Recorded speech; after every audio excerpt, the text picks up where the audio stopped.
Have you ever tried to trick a seeker and ended up getting caught in seconds? What if there was a way to adapt perfectly to the environment, confuse your enemies, and disappear right before their eyes?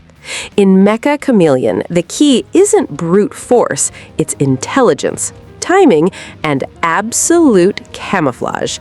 In this guide, you will learn the strategies that turn any player into a true master of deception. I'm Mary, and let's get into it. One of the biggest mistakes I see seekers make is simple, yet fatal. They look for what seems strange and completely ignore what seems normal. It's almost automatic. If something is out of place, it draws attention. But precisely for that reason, those who understand the game start using the normal as their best weapon. I've noticed that in most matches, the seeker enters looking for suspicious movement, displaced objects, or anything that doesn't fit the setting. That is where the error lies. While they are focused on the different, they overlook what is perfectly integrated, and that is exactly where you can be. The secret to MECCHA Chameleon isn't just hiding, it's blending in. Sometimes the best hiding spot isn't the most hidden one, it's the most obvious one.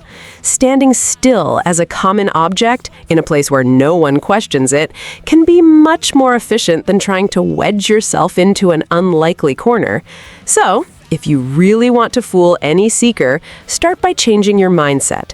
Don't think about where no one will look, think about what no one will suspect.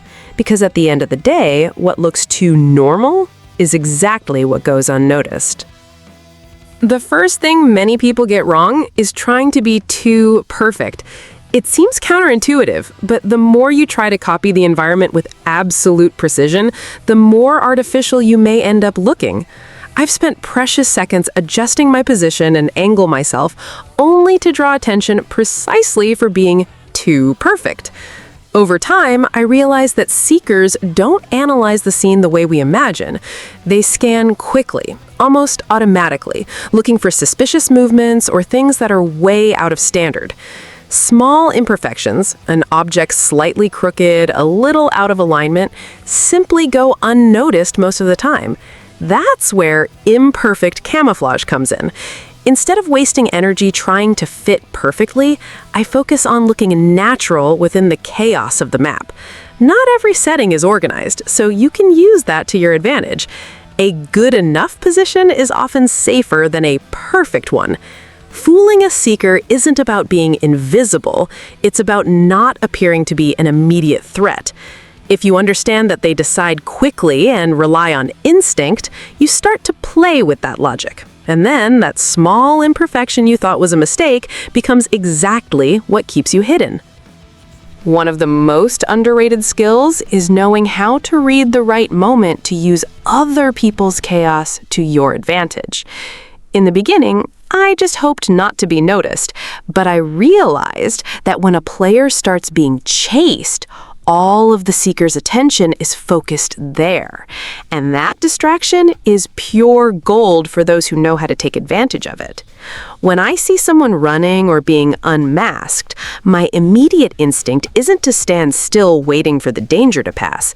It's the exact opposite. I use that chase as a smokescreen. While the seeker is focused on the other player, their eyes are no longer scanning the environment. That is my window to change position or adjust my hiding spot. Confusion works better when you have a plan. I've taken advantage of moments where 2 or 3 players created a real festival of movement to completely change areas. Sometimes I even hid in riskier locations, knowing that the seeker wouldn't have the patience to analyze everything because they were too busy. It's a game of patience and timing. In the end, understanding that you aren't alone on the map completely changes your strategy. Instead of seeing other players as competition, I started seeing them as pieces on a board. Using someone else's distraction isn't cowardice, it's intelligence. And the best part? The seeker never realizes they were manipulated. I notice that many people focus too much on color and forget the most important thing, where they are. It's no use being perfectly camouflaged if you were standing in the middle of an empty space or in a corner where no one would naturally be. The seeker may not know exactly what they saw, but they will feel that something is wrong, and that is enough. Over time, I started to understand that looking natural is more important than looking invisible. I always ask myself, does this make sense here? Because the game isn't just about hiding, it's about blending in. When you choose a spot that matches the environment, you don't draw attention, you simply become part of it. Something that totally changed my game was starting to observe the map as if I were the seeker. Where would I look first? What would look suspicious? Places that are too perfect or isolated end up exposing you more than they help. Sometimes staying in a more obvious location, but one that is coherent with the setting, works much better than trying to be too creative. In the end, true power lies not just in camouflage, but in naturalness. When you nail this, the seeker might even walk past you several times, not because you are hidden too well, but because you simply look like you've always been there. One of the most important things I learned is that you aren't just hiding from the seeker, you are playing against their brain.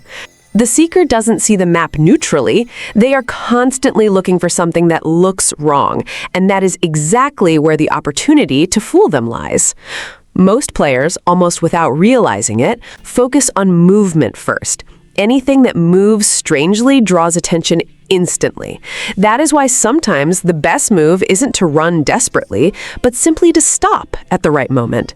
Staying completely still can make you disappear even while in plain sight. Another thing that is a dead giveaway is shape. If you're disguised as an object, but are in a place where that object wouldn't normally be, the seeker's brain registers it immediately. It's not just about looking like an object, it's about looking like you've always been there.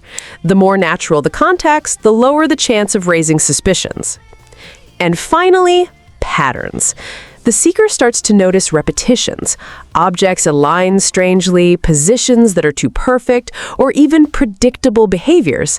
When you break that pattern, whether by choosing an unexpected place or acting in a less obvious way, you create doubt. And in MECCHA Chameleon, doubt is exactly what keeps you alive. Many people think the best strategy is to simply turn into an object and stay still the entire time. I also thought that in the beginning, but over time, I realized that doesn't always work. In fact, there are moments when staying still only increases the chances of being discovered, especially when the seeker is already suspicious of the area. The secret is understanding what it is worth moving. If the environment around you doesn't make sense for the object you've turned into, or if you notice the seeker is looking too much in that direction, staying still becomes a huge risk. In those times, changing positions can completely confuse your opponent and give you a second chance. I started using movement more as a strategy, not as an act of desperation. Instead of running without thinking, I wait for the right moment. When the seeker turns their back, when there's a distraction, or when the map offers enough cover. This type of calculated movement makes all the difference and often goes unnoticed. The game isn't about being invisible, but about looking natural. And sometimes the most natural thing isn't to stand still forever, but to change places at the right moment. Knowing when to move can be exactly what saves you and what makes the seeker make a big mistake. Some of the best hiding spots look terrible at first glance. You know those super exposed spots in the middle of the path where anyone would say, "That's suicide"? Well, often those are exactly the ones that work best. This happens because most seekers think in a standard way. They look for dark corners, hidden areas, hard to reach places. So when you position yourself in a spot that is too obvious, their brain simply ignores it. It's as if it were too visible to be suspicious. I started testing this on purpose, staying near common objects, in the middle of other items, or even in open areas where I just seemed part of the scenery. And surprisingly, this works better than it should. The secret isn't being hidden, it's looking like you've always been there. Fooling people in MECCHA CHAMELEON isn't about disappearing. It's about blending in so naturally that no one questions it. And sometimes the best hiding spot isn't the safest one, it's the one most ignored.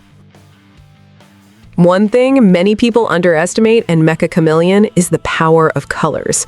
I myself in the beginning thought I needed to transform into exactly the right object to hide well, but over time I realized that most of the time just matching the colors of the environment is enough to fool any distracted seeker.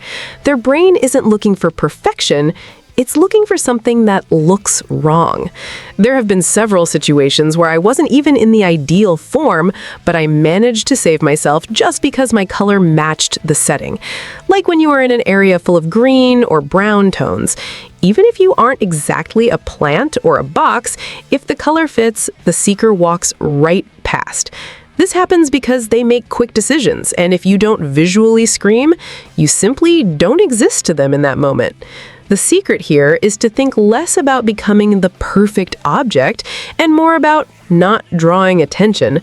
Sometimes standing still with a similar color is enough to resolve everything. In fact, it has happened to me that a seeker looked directly at me and still didn't notice because my color was so integrated into the environment that I looked like just part of the background. So, if you want to start fooling more people, start simple. Observe the map, identify the dominant colors, and adapt to that as quickly as possible. You don't need to be invisible, you just need to be forgettable. And in MECCHA CHAMELEON, that is more than enough. One of the most satisfying plays I've discovered is exploring the seeker's own mental laziness. When they pass through an area, look at everything, find nothing, and move on. From that moment on, that place ceases to exist for them. They rarely return immediately because the confidence that they have already cleared the zone is huge. And that is exactly where the opportunity lies. I started using this deliberately. When the seeker is turned the other way, inspecting another corner of the map, I move to the place they just left. It seems crazy, but it's a simple calculation. Their brain marked that area as safe, and in practice, you just turned the most dangerous place into a temporary hideout.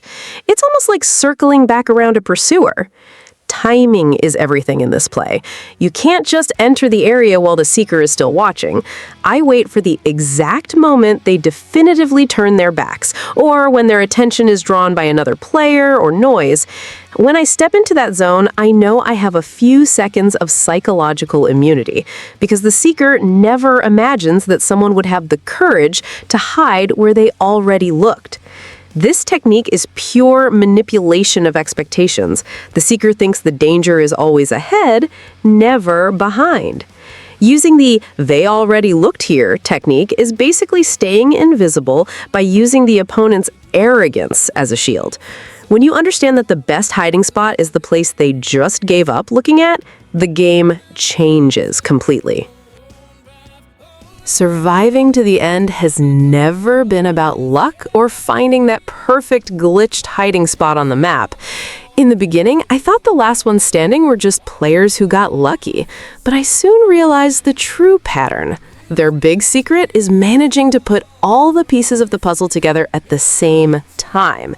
It's the perfect mix of patience, observation, and impeccable positioning.